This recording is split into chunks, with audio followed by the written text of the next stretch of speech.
All right, first at 5, everybody. The start of school could get pushed back for one local district. Teachers in La Center are ready to strike if administrators don't cough up more money by the first day of classes. And that's next week, so they don't have a lot of time.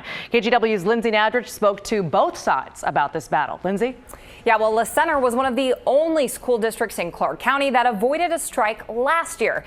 You may remember this scene playing out in Vancouver, Evergreen, and Battleground school districts. Now, with about a week left until the first day of school this year, teachers in La Center are wearing red and picketing as well. The La Center School District plans to post updates on their website to keep parents in the loop. I also learned sports would not be impacted by a strike. We'll continue to follow this and let you know what happens. Back to you. Yeah, I'm sure parents are hoping they can work this out. Lindsay, thank you so much.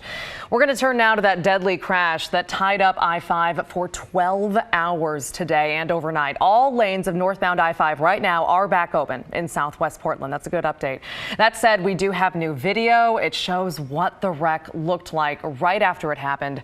This was around 9 last night. Look at that fire. ODOT says the truck crashed into an overhanging sign near the Barber Boulevard exit. The driver was killed. We don't know that person's name at this point. And crews say damage to the sign as a result of the crash made it unsafe, and they had to use a crane to remove it. You can see that work happening right there. Traffic was backed up overnight and into this morning, but again, it's all back open now. Firefighters near Estacada had to rescue someone who fell into a septic tank and then was stuck there for multiple days. This rescue happened on Tuesday, and the Estacada Rural Fire District sent us these photos from the scene. They say the person who got stranded had been working on the septic tank at the time. That person was flown to the hospital. We don't know the extent of their injuries. All right, now to a health alert about vaping. Teenagers and parents, listen up. States from coast to coast are reporting an uptick in vaping-related sicknesses, mostly in teens and young adults. And listen to this number. The CDC is now investigating more than 150 possible cases of serious lung illness. They've all popped up in the last 2 months. And the one thing all these cases have in common is vaping. KGW's Morgan Romero is here now with more on this. Morgan? Well, Maggie, this is really scary. We can all agree about that. We know e-cigarettes and vaping are dangerous, but doctors and researchers, they're still studying health impacts. 16 states have reported cases of serious lung illness so far. We haven't seen any in Oregon or Washington. But the Oregon State Health Authority is urging doctors to watch out for signs of serious respiratory illness in people who do report vaping or using e-cigarettes. Now, after we share that story, we wanted to find out from a lot of you how many of you vape. So we asked that simple question on social media. Right here on Twitter, we said, have you ever vaped? Out of 150 votes, 3/4 of people said no, they haven't. We asked that same question on Facebook. You can see here, we posted it in that article about that kid in Dallas. Again, 3/4 of people out of 260 votes said no, they haven't vaped. But if you have vaped and you're experiencing any of the symptoms that I referred to earlier, please reach out to your doctor or contact the Oregon Poison Center. Back to you, Maggie. Yeah, it's so scary given that it's so popular among kids and teens who probably aren't watching this right now, but hopefully their parents check in with them. All right, Morgan, thank you so much. It's become clear that I'm not going to be carrying the ball. I'm not going to be the president, so I'm withdrawing tonight from the race. All right, so that is what Washington Governor Jay Inslee last night said when he basically summed up his decision to drop out of the 2020 race for president. And then this morning, he made another announcement saying he will instead run for a third term as Washington's governor. And he also this morning used the moment to criticize President Trump and the administration's, quote, assaults on reproductive rights. Inslee added he wants to strengthen Washington's role as a progressive beacon for the nation. That's a direct quote. Inslee appeared at a Planned Parenthood press conference this morning in Seattle, but he didn't speak this morning about his decision to drop out of the presidential race.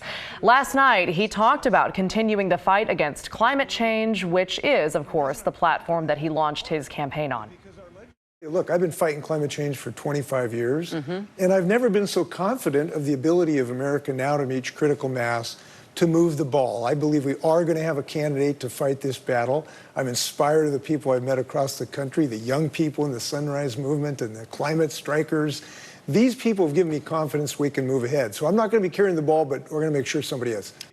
Inslee was polling just above zero in most polls across the country, and that meant that he wasn't actually qualifying for future debates, including a climate change town hall on CNN. And in the meantime, New Jersey Democratic Senator Cory Booker will be in Portland this weekend as he campaigns for president. He'll be at the Riveter in Southeast Portland Sunday night.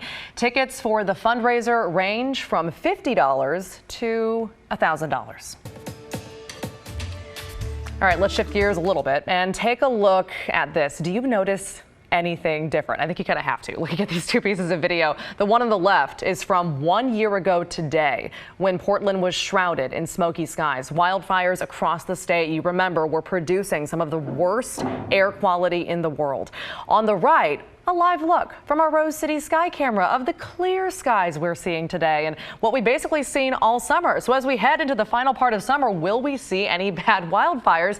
KGW's Joe Ranieri here to answer that question, basically, Joe. Yeah, a big difference from those two images we just saw. And there is a little chance we could be looking at another threat of some fire danger. Now, there's still a chance we'd be seeing wildfires break out, not just here in Oregon, but across the Pacific Northwest over the next couple of weeks. In years past, September has brought in high fire danger, especially if we start to see our weather heat up over the next couple of weeks. Maggie, back to you. Yeah, so we have to stay cautious, Joe. Thank you very much.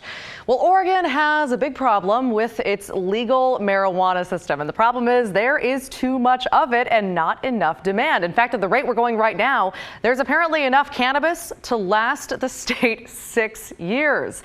But some in the industry say the real problem is an oversupply of low quality marijuana. A grower in Eugene says much of the cannabis available right now is just not what people want to buy.